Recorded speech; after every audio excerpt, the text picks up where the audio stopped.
In this course, you're going to use a program called IMathAS to complete your homework assignments, some of your quizzes, maybe even your test and your final exam.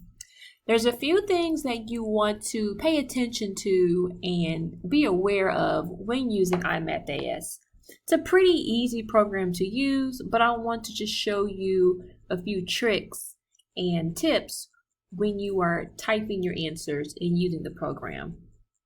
So first off, when you type anything into an answer box like this, if you click in the answer box, you'll see a yellow arrow.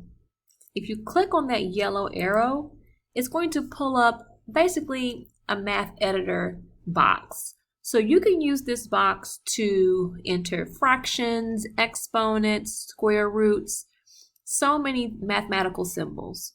You also can enter the pi symbol, the infinity symbol, or you can choose DNE, which stands for does not exist. So for example, for this problem, we want to enter an exponent, and we're going to enter the exponent x to the 5th power.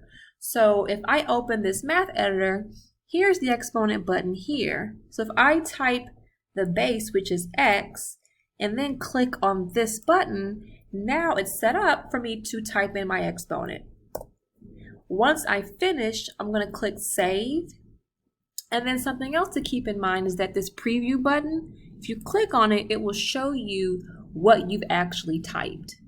Now, whenever you're ready to submit an answer or submit an assessment, you want to click on submit.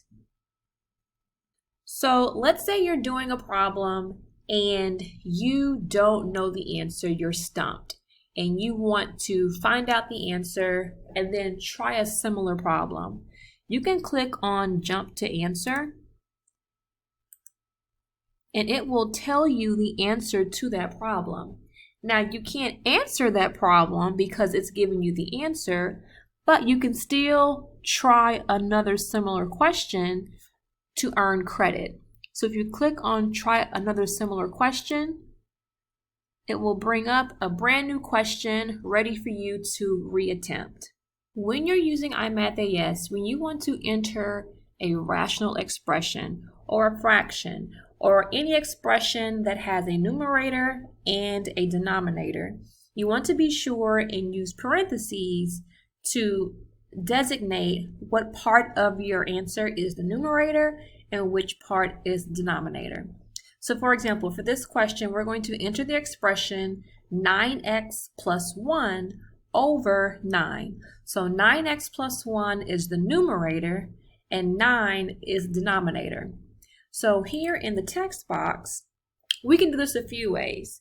We can click on the yellow arrow, and we can use this fraction option and just type the numerator, 9x plus 1, and then cursor down and type denominator, click on save, and there it is.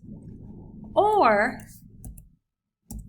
we can type it directly into the answer box.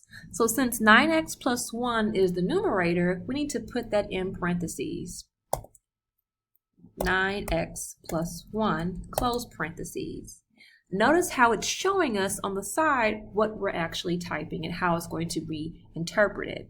Now I need to put that over 9, so I'm going to type the / and then I'm going to type 9 at the bottom. Now if I had more than just one term in the denominator, you want to put that in parentheses too. Let's say we had something like 9 plus x. We will put that in parentheses as well, because if we don't, look what happens. That's how it interprets it. So it's very important that if we don't use the yellow arrow to input our answer, that we use parentheses when we are typing rational expressions.